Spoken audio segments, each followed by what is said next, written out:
Ahoj, jmenuji se Honza Karásek a jsem manažer vzdělávání Erste Premier a Erste Private Banking. A právě teď hledám novou posilu do svého vzdělávacího týmu na zkrácený úvazek. Pokud vás baví rozvoj, vzdělávání, coaching, rozvíjíte sami sebe a chcete v rozvoji pomáhat i ostatním, tak hledáme právě vás. Podílet se můžete na strategických projektech, které posouvají naše lídry i bankéře vpřed.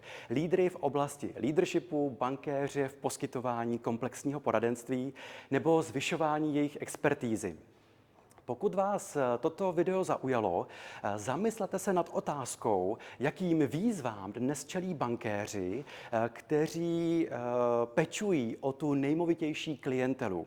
Vaše názory, myšlenky mi pošlete zpět ve formě krátkého videa a já se budu těšit, že náš tým brzy rozšíříte.